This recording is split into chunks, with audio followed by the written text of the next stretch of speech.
বলুন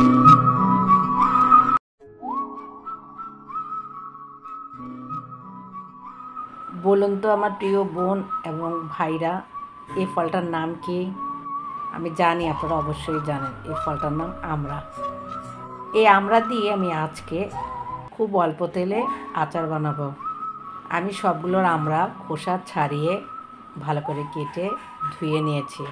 একটি পাতিলায় তেল গরম দিয়েছি। তেলটা যখন গরম হয়েছে, তেলের ভিতরে আমি তেজপাতা এবং গরম মশলা দিয়েছি। তেলটা ছিল সরিষার তেল। আমরা কিন্তু সরিষার তেল দিয়ে আচার বানাই। সরিষার তেলটা যখন গরম হয়েছে, তখন এর ভিতর আমি সবগুলো আমরা দিয়ে দিয়েছি।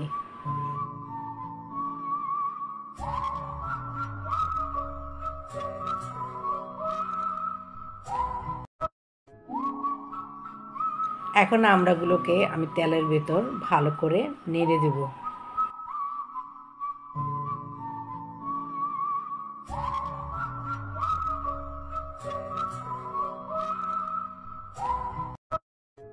এই আমড়ার ভিতরে সামান্য একটু লবণ দিব, মরিচের গুঁড়া দিব, হলুদের গুঁড়া, ধনিয়ার গুঁড়া এবং জিরার গুঁড়া দেব।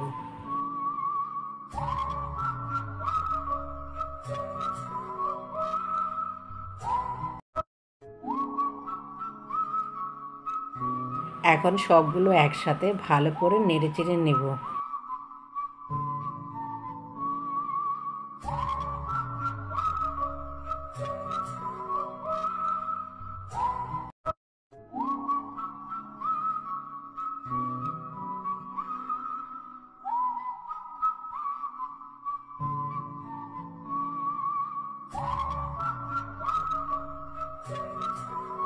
আমি এর ভেতর কুচি করা রসুন দিয়েছি। এই আচারের ভেতরে কুচি করা রসুন যখন দাঁতের নিচে পড়ে, আমার কাছে খেতে খুব ভালো লাগে।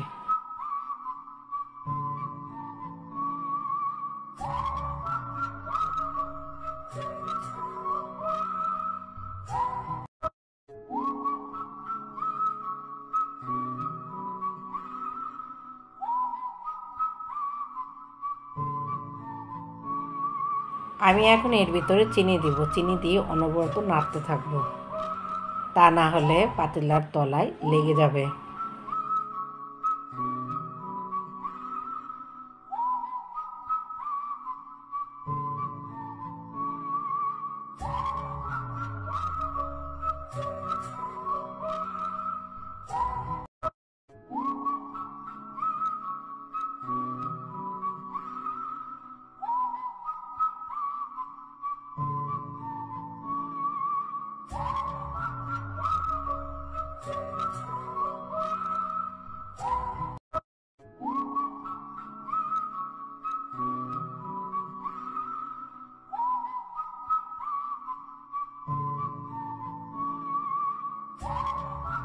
আমি এখন এর ভিতর কালো সরিষার বাটা দিয়েছি।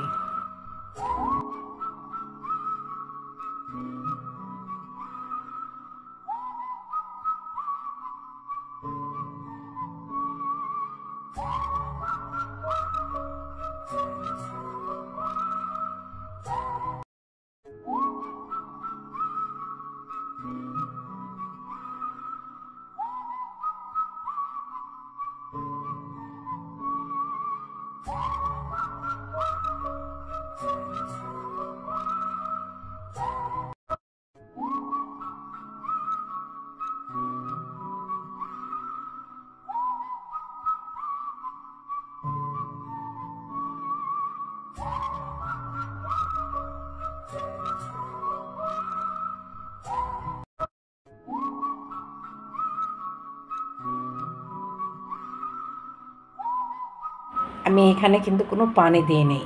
আচারে কিন্তু পানি দেওয়া যাবে না।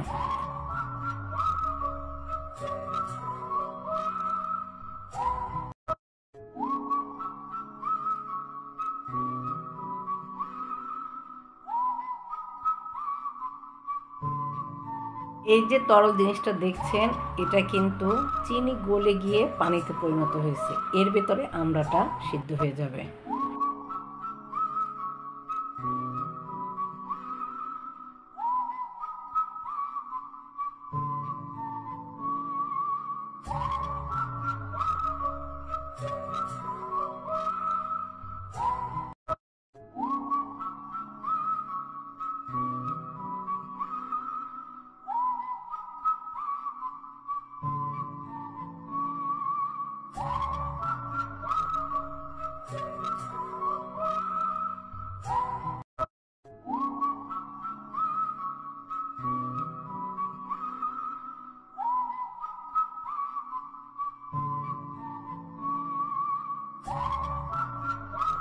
নাড়া দিতে দিতে নিচ থেকে একদম আঠালো হয়ে আসবে। দেখেন কি সুন্দর কালার হয়েছে।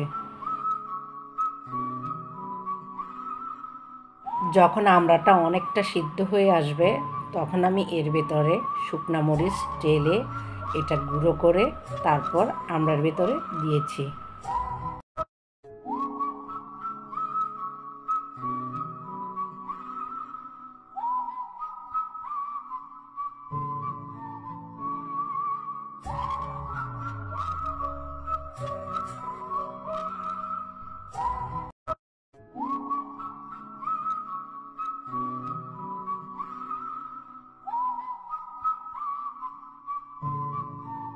আমি সবার শেষে পাঁচফোড়ন একটু টেলে গুঁড়ো করে আচারের ভেতরে দিয়ে দিয়েছি।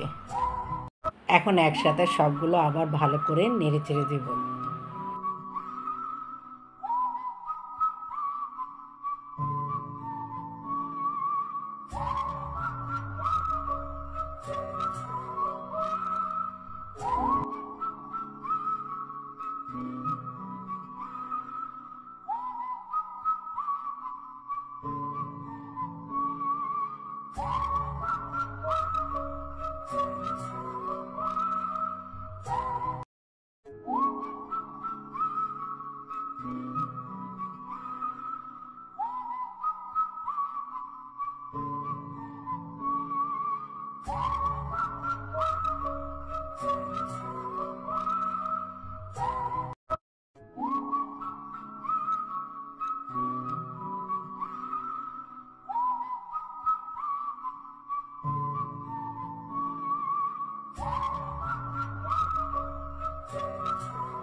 একদম যখন একদম আঠালো হয়ে যাবে তখন হয়ে যাবে আমড়ার আচার। এ তো আমার হয়ে গেল লোভনীয় আমড়ার আচার। আসসালামু আলাইকুম, সবাই ভালো থাকবেন।